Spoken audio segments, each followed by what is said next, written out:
You're listening to CJSF 90.1 FM, online at www.cjsf.ca, broadcasting from Burnaby, British Columbia at Simon Fraser University. This is KP Wee with another edition of This Week in BC Minor League Sports. Now, during this half-hour show today, we'll recap some action from Major Midget Hockey as the top teams from across the country get ready to play in the Nationals later this month.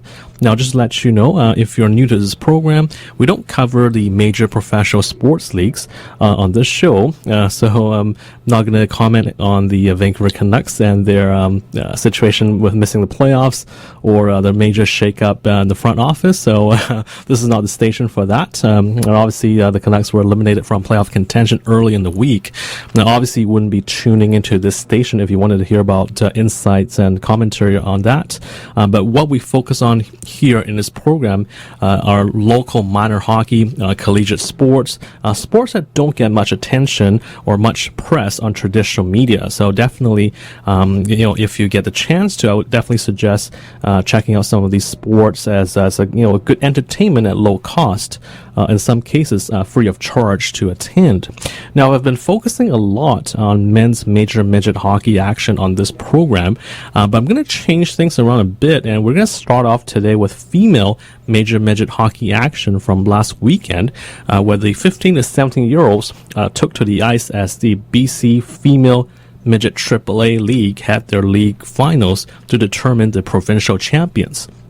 Now, it's a best-of-3 championship finals, and the winner of that series would then go on to the ESSO Cup, which is the Canadian National Women's Midget Hockey Championship, and that tournament is held this year in Stoney Creek, Ontario, from April the 20th to April the 26th. Now, the two teams competing for the BC Provincial Championship last weekend were no strangers to the finals in the BC Female Midget AAA League, because the first place Fraser Valley Phantom met the third place Thompson-Okanagan Rockets in the finals for the third consecutive year. And in each of the last two seasons, Fraser Valley had won the championship. So this year, Thompson-Okanagan was looking to get some revenge on to the two previous losses.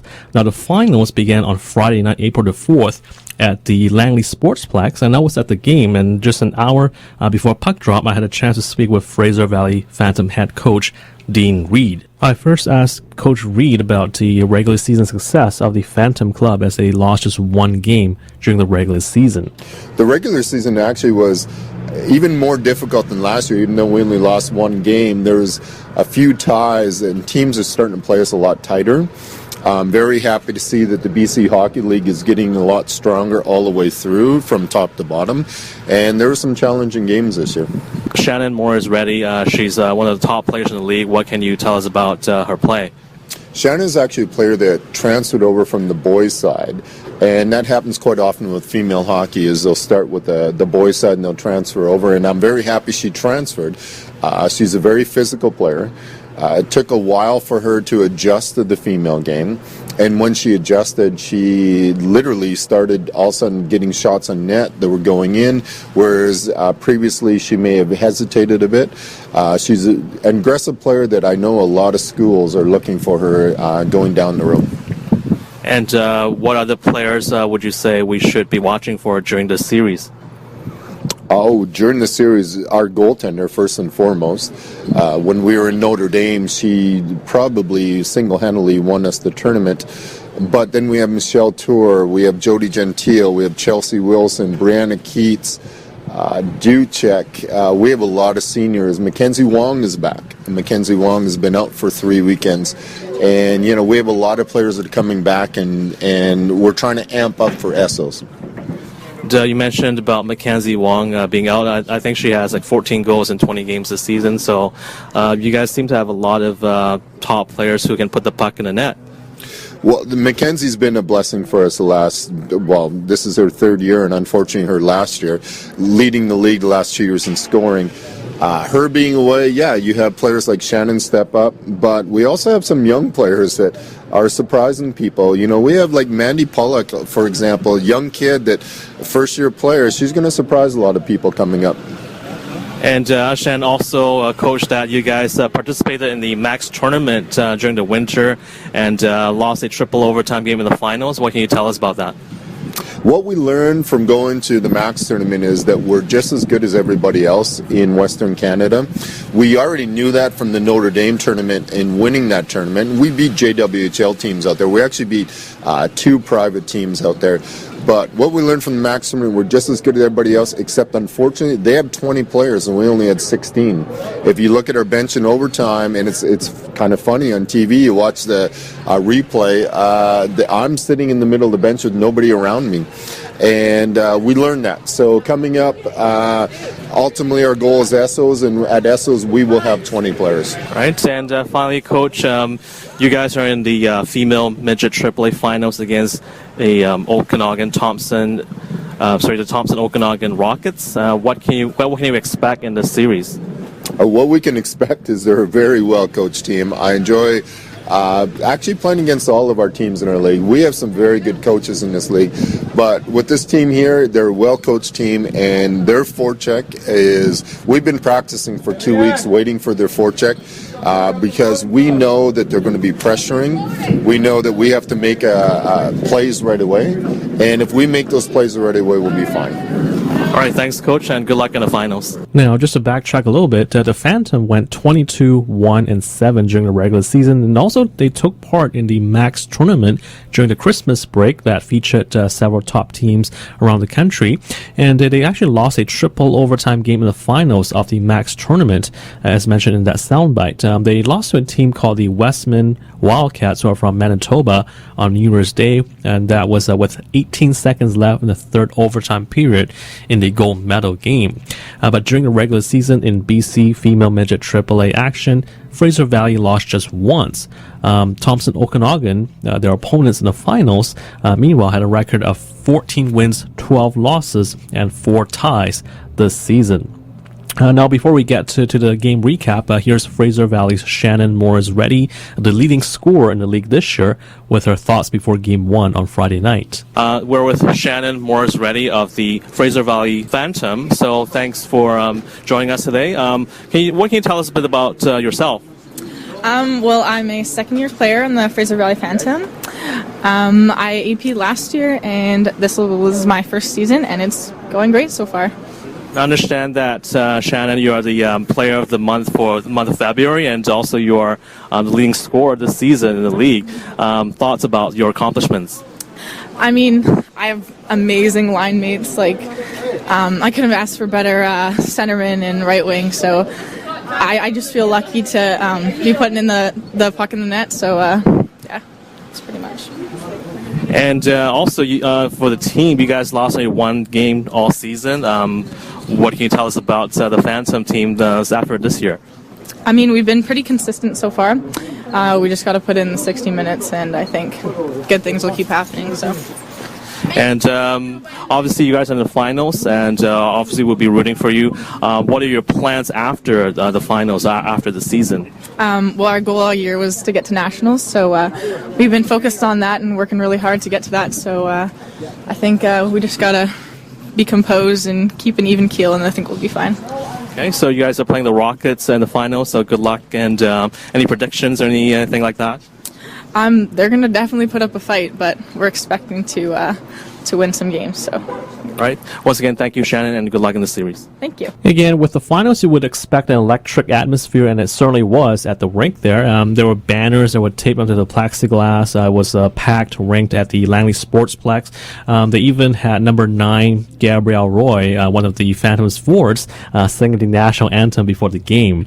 In the first period, both teams had some good chances, but there was no scoring until number 18 on the Phantom, Chelsea Wilson, a 5'6" forward from Langley, scored with 5:42 left in the stanza, and it was 1-0 for Fraser Valley. The game stayed that way until midway through the second period, when number 6 on the Phantom, Kaylee McMurtry, a 5'5" forward from Port Coquitlam, scored to make it 2-0.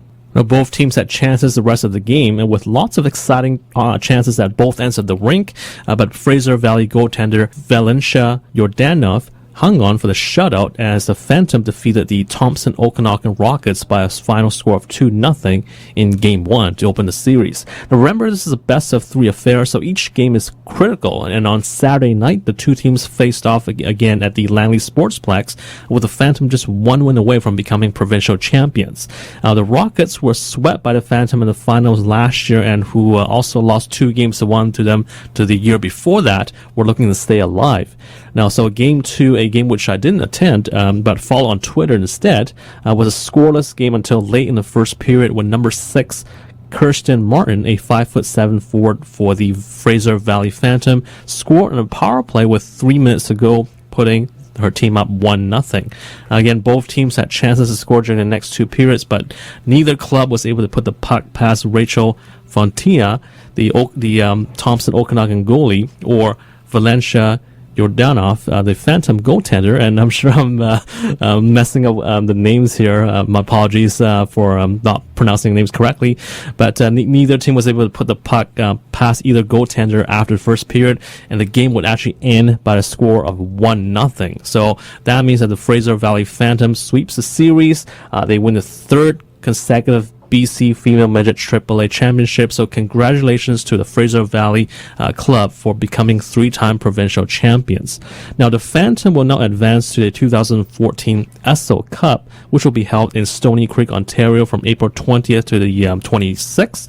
Normally they would have to face the Alberta champion to determine who would advance to the Esso Cup, but this year both the BC and Alberta champion will move on to the Nationals because the Quebec region is not sending a team there in 2014. So once again, congratulations to the Fraser Valley Phantom for moving on to the Canadian National Women's Midget Hockey Championship.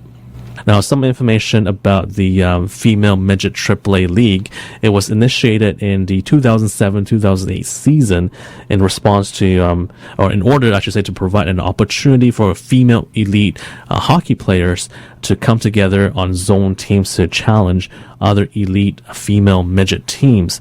And since its inception, the FMAAA League has had over 50 players go on to play at post-secondary institutions in Canada and as well as the United States, moving on to CIS, NCAA, or ACAC opportunities. If you'd like more information about their league, please visit their website at www.bchockey.net/FMAAA. Again, that's www.bchockey.net/FMAAA. Let's take a short break and we'll be back with more after this. The 11th Annual Burnaby Festival of Volunteers returns Saturday, April 12th from 10 a.m. to 6 p.m. at Brentwood Town Centre. In the spirit of Volunteer Canada's National Volunteer Week campaign, this event is designed to get you connected with all of the great volunteer opportunities in Burnaby. So come learn more about organizations like the Burnaby Neighborhood House, the Blanket BC Society, and the Canadian Blood Services.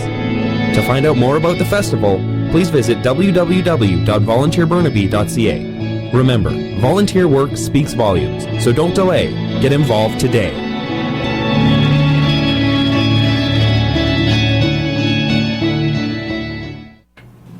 You are listening to This Week in BC Minor League Sports here on CJSF 90.1 FM. A couple of more announcements here before we get to more sports action. The Burnaby Public Library is holding a job search strategies and networking workshop happening at the Metrotown branch on Thursday, April the 17th from 1:30 to 3:30 p.m. Again, it's the job search strategies and networking workshop, and this is a free job search networking event given by Mosaic. The workshop will help you to learn how to develop and strengthen your network of contacts and how to reach employers. You also will learn the process of building relationships and having the right connections that can help open doors for future employment opportunities. You also will learn to identify sources of potential job leads and to also increase the visibility and credibility within your field. So you'll learn all of these things in this job search and networking workshop. Advanced registration is required for this free event. Please call the Metrotown branch of the Burnaby Public Library at 604-436-5400. That's 604-436-5400. or you can register online. The website is www.bpl.bc.ca.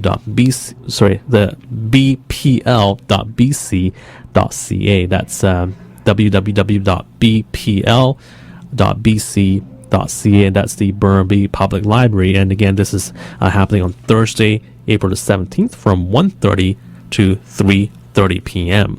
So it's something to check out if you are interested in job search and networking strategies.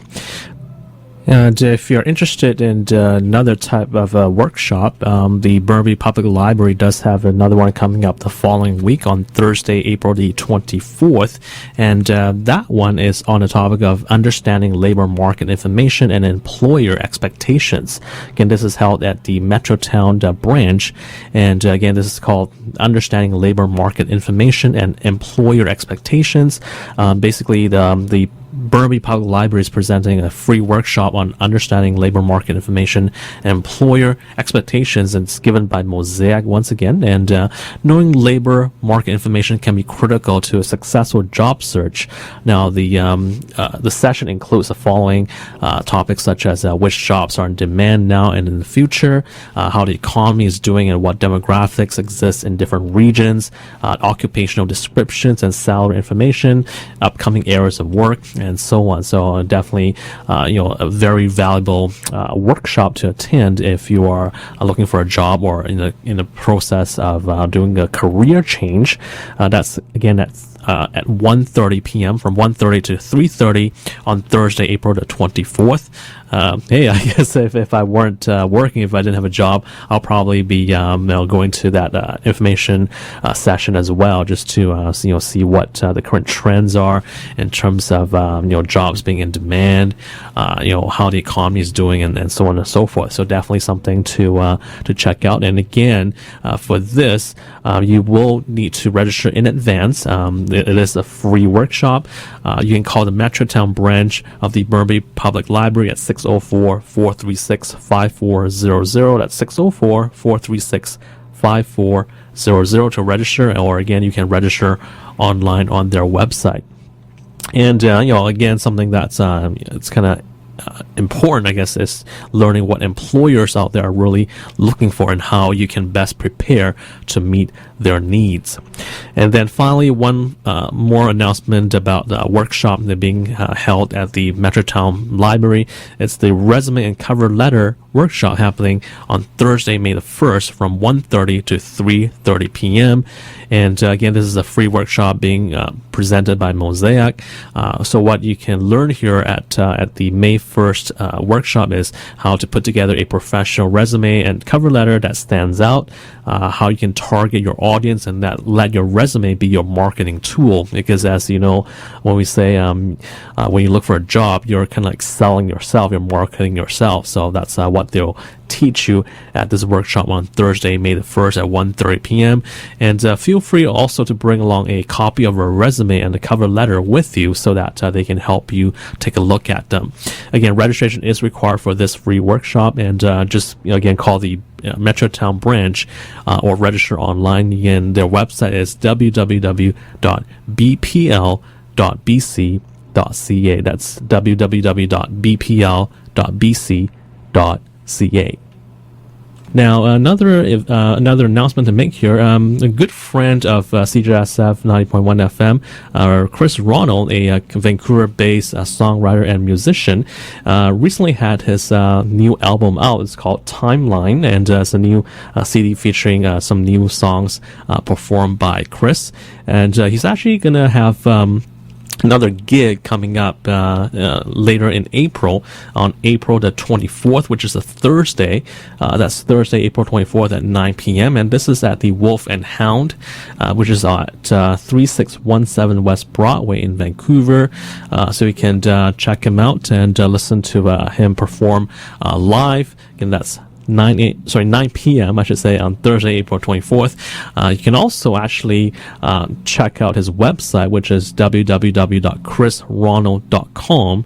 That's www.chrisronald.com to get the latest information about his CD and also about his upcoming gigs. He was here a couple of weeks ago. I saw him coming into the studio to perform live in the Melodies and Mind program with Ryan Fletcher a couple of weeks back. And of course, you can also listen to Ryan Fletcher's program Melodies in Mind every Tuesday night from 8 to 10 p.m. right here on CJSF 90.1 FM, where he features local musicians who come in to do live performances. So be sure to check that out if you're interested in local musicians. So again, so that's something to check out if you enjoy music. And I actually got my CD. Chris Ronald actually sent it to me. He sent me a CD about a week ago, and I actually had a chance to listen to it. It's quite good. So if you like folk music, be sure to check out chrisronald.com and find out about his latest album Timeline and also his upcoming gigs around the Vancouver area. Now back to This Week in BC Minor League Sports here on CJSF 90.1 FM. So earlier we took a look at the female midget AAA hockey action that took place last weekend. Now on the men's side, they already decided the BC Major Midget League champion a couple of weeks back when the Okanagan Rockets swept the Vancouver Northwest Giants in the league finals. The Rockets headed to Red Deer, Alberta last weekend to take on the Red Deer Optimist Chiefs of the Alberta League in a 3-game series, a best-of-3 affair, to determine which Pacific Region club would be advancing to the TELUS Cup. The TELUS Cup is the men's national midget championships that run from April the 21st to April 27th in Moose Jaw, Saskatchewan. Now, in the BC Major Midget League finals a couple of weeks back, the Rockets had faced a Vancouver Northwest Giants dynasty that had won 5 consecutive league championships going into this season. It was the same story for the Rockets facing the Red Deer Optimist Chiefs, who had won 4 consecutive Alberta League championships coming into this year. And in fact, going into last weekend, the Chiefs also were the current 2-time defending National Midget AAA champions, winning the TELUS Cup back in 2012 as well as 2013. So a tough task for the Okanagan Rockets to try and knock off Red Deer in the 2014 Pacific Regionals. Now in Game 1 on Friday night last week, April 4th, at the Red Deer Arena, the Rockets got on the scoreboard first when Tanner Campbell scored on the power play midway through the opening period. Early in the second period, Tyson Jost, the BC Major Midget League scoring leader during the regular season, made it 2-0 for the Rockets. And actually, that's Tyson Jost. I know during the regular season, I mispronounced his name many times, but his name is Tyson Jost, and again, that's the regular season scoring leader for BC Major Midget League. And again, he scored in Game 1 against Red Deer to make it 2-0 in the second period. And so back to his old ways as he had done throughout the season and putting pucks in the net for the Rockets. Then late in that second stanza, Tanner Wisnowski put home a rebound, and it was 3-0 for Okanagan after 40 minutes. And with Brandon Berry in goal for Okanagan, the Rockets were in great shape. Late in the contest, with only 6:50 remaining in the game, the Optimist Chiefs finally got on a scoreboard, but it was too little too late, and Okanagan hung on for a 3-1 victory to take a 1-0 lead in the series. Again, this is a best of 3, so each game is crucial. And Brandon Berry, the Rockets goaltender, made 32 saves in that first game, including 12 in the final period, and he was named the game star in the contest. So now the Rockets were 1 win away from their first TELUS Cup appearance. Could they finish off the sweep on Saturday night in Red Deer? Well, the Optimist Chiefs squashed that thought with 3 goals in the first period in game number 2, with Jeffrey DeWitt scoring twice in that opening stanza. In fact, DeWitt, who had scored just 3 goals in 11 games during the Alberta Midget Hockey League playoffs, put Red Deer ahead just 1 minute 35 seconds into the contest, beating Brandon Berry for the quick 1-0 lead.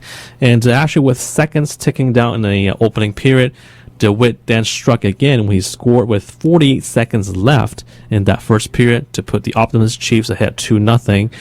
Tegan Kuhlman scored just 23 seconds after that, and Rockets was suddenly down by 3 goals. They were down 3-0 heading into the first intermission. Okanagan finally got on the scoreboard when captain Brandon Wagner got his first goal of the series at the 4:34 mark of the second period to make it a 3-1 deficit. The Optimus Chiefs, however, put the game out of reach in the final period with a flurry of goals in less than a minute. They actually scored 3 goals in a 39-second span. So 3 goals in 39 seconds, and they went ahead 6-1. Brandon Barry, who was outstanding, in the Okanagan Nets in Game 1 as well as during the BC Major Midget League playoffs, was pulled at that point. He allowed 6 goals on 41 shots. The Optimus Chiefs added their 7th goal of the night on Reed Kilburn, who came on in relief of Barry. And so the final score there was 7-1 for Red Deer over Okanagan in Game 2.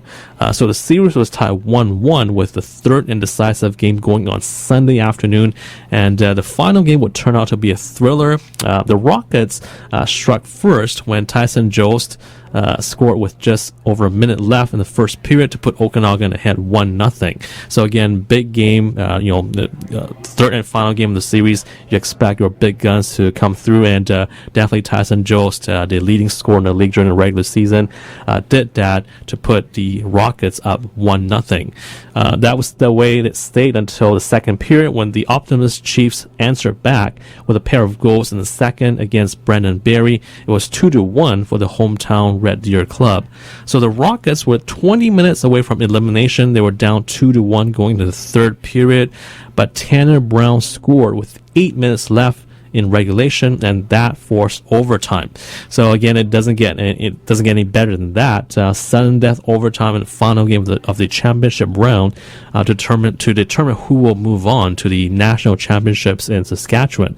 So it was definitely a nail biter, very thrilling, and with just over 5 minutes gone into the extra period, Liam Finley, one of the big heroes during the BC Major Midget League playoffs, put in the game winner for the Okanagan Rockets on a rebound, and the Rockets prevailed by a final score of 3-2, stunning the Red Deer Optimus Chiefs. And so 2 weeks after knocking off the 5-time defending BC champion Vancouver Northwest Giants in their own building, the Okanagan Rockets took down the 2-time defending Canadian champion Red Deer Optimus Chiefs squad in 3 games in the Pacific Region Finals in Alberta. So the Rockets are now off to Moose Jaw, Saskatchewan for the TELUS Cup, the National Midget Championship Tournament, which runs from April the 21st to the 27th. And according to the official TELUS Cup Twitter account, Okanagan becomes only the 5th BC team to win its way to the TELUS Cup since 1984. So once again, congratulations to the Okanagan Rockets. So we will definitely be watching, how the Okanagan Rockets perform in the TELUS Cup, and of course the female midget AAA Fraser Valley Phantom will also be watching for them and see how they do in the ESO Cup at the end of April. So that's going to do it for this program. Once again, congratulations to the Fraser Valley Phantom, the 3-time female midget AAA champions. They're off to the ESO Cup in Stony Creek, Ontario, and also kudos to the Okanagan Rockets who are off to the TELUS Cup in Moose Jaw, Saskatchewan. Thanks for tuning in to This Week in BC Minor League Sports, and we'll talk to you again next week. I'm Jamie Sessford, and this is your CJSF Arts Report for the week of April 7th, 2014. Head over to the Versus Festival before April 12th so that you can catch all the powerful and unique performances that emphasize the transformative effect of the spoken word. With a myriad of performances at a variety of venues, this is certainly an event you don't want to miss. Go to versusfestival.ca for more information. The North Vancouver Community Arts Council presents Alfonso Tejada and Majid Sheikh Akbari. Our focus is on Alfonso's inspired travels of townscapes. This series centers on landscapes between city and natural environment of the North Shore. This event runs until April 22nd at North Vancouver District Hall, which is on 355 West Queens Road. It's open from 8 a.m. till 4 p.m. Arts Club Theatre Company presents Helen Lawrence, an intoxicating story that centers on Vancouver city life in 1948. The main themes are loyalty and money. This play will be showing at the Stanley Alliance Industrial Stage until April 13th. On until May 20th, the North Vancouver Arts Council presents Margaret Haywood at Lynn Valley Main Library on 1277 Lynn Valley Road in North Van. This is from 8 p.m. to 9 p.m. throughout the week. The show centers on Margaret's vision and style and exploring both the message and the medium through the influence of nature as she employs it in her oil paintings. For your CJSF Arts Report, I'm Jamie Sesford.